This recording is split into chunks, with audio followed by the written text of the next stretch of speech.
नमस्ते, सदा वत्सले मातृभूमि, जय हिंद। दोस्तों 3 महत्वपूर्ण खबरें हमारे डिफेंस जगत से आ रही हैं। चलिए एक एक करके जान लेते हैं। सबसे पहली खबर की बात करते हैं तो वारी है भारतीय नौसेना के तीसरे एयरक्राफ्ट कैरियर और दूसरे स्वदेशी विमान वाहक पोत को लेकर। दरअसल अब ये कहा जा रहा है कि भारतीय नौसेना अगले साल नौसेना बजट में कुछ विशेष प्रावधान करने जा रही है, जिसके लिए वो रक्षा मंत्रालय के वित्त विभाग से बातचीत कर रही है और नौसेना के इस बजट का इस्तेमाल दूसरे स्वदेशी विमान वाहक पोत को विकसित करने के लिए किया जाएगा, जिसमें कि कम से कम पहले चरण के तहत गतिविधियां शुरू की जा सकेंगी। दरअसल इसके लिए फिर युद्धपोत डिजाइन ब्यूरो को मंजूरी दी जाएगी और फिर विमान वाहक के डिजाइन और विकास की प्रगति पर काम करने के लिए पैसा दिया जाएगा। हालांकि धीरे धीरे इसके लिए पैसा आवंटित किया जाएगा। वहीं कुछ डिफेंस सोर्सेज का कहना है कि भारतीय नौसेना इस बात पर अड़ी है कि 2030 तक एक दूसरा स्वदेशी विमान वाहक पोत होना बेहद जरूरी है।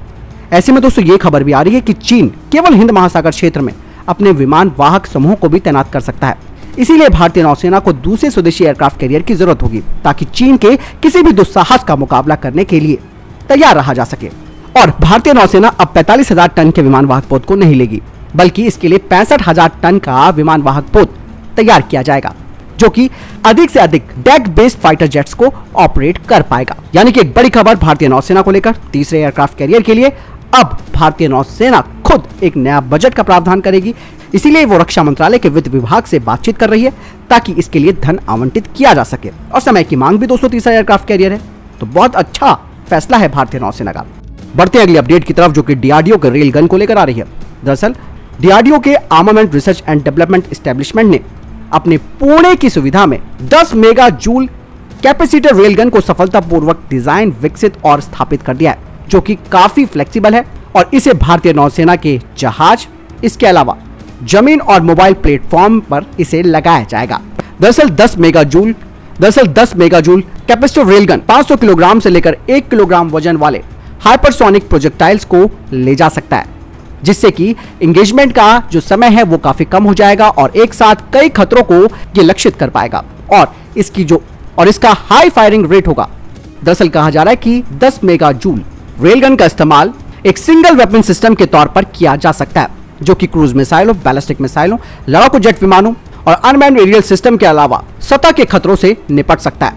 दरअसल दोस्तों इलेक्ट्रोमैग्नेटिक रेलगन सब सिस्टम के जो कैपेसिटर आधारित पल्स पावर सिस्टम है, इसके अलावा जो इसका चार्जिंग स्टेशन है, कंट्रोल सिस्टम है, रेलगन लॉन्चर है, आइसोलेटेड ऑप्टिकल ट्रिगर सिस्टम है और प्रोजेक्टाइल डिजाइन और डेवलपमेंट के साथ साथ डेटा एक्विजिशन सिस्टम को भी वैलिडेट किया जा चुका है 4 मेगा जूल और 6 मेगा जूल की रेलगन प्रोटोटाइप पर। दरअसल दोस्तों एआरडी का ये भी प्लान है कि वो 100 मेगा जूल इलेक्ट्रोमैग्नेटिक रेलगन जो कि जमीन आधारित होगी उसे भी तैयार करेगा, जो कि 18 किलोग्राम के प्रोजेक्टाइल को हाइपर वेलोसिटी यानी कि 2000 मीटर प्रति सेकंड की दर से फायर कर सकती है।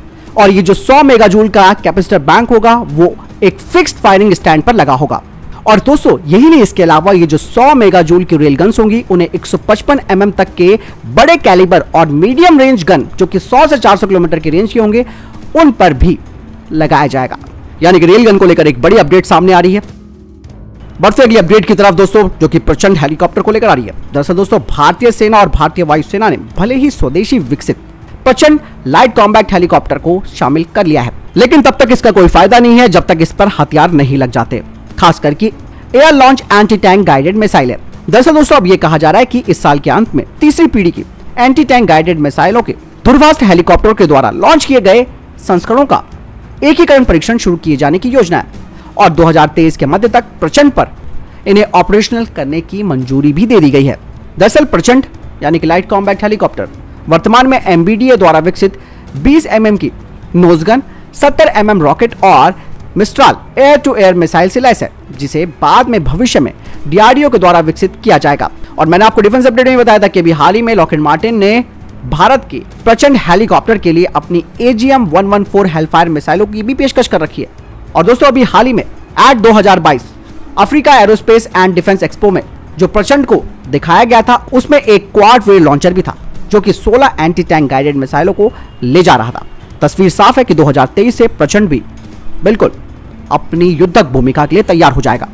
तो दोस्तों ये थे अभी तक के टॉप डिफेंस अपडेट्स। वीडियो के संबंध में कोई प्रश्न, जवाब, आपका कोई सवाल है कमेंट सेक्शन में लिखकर जरूर पूछ सकते हैं। मिलता हूं नए वीडियो के साथ। जय हिंद, वंदे मातरम।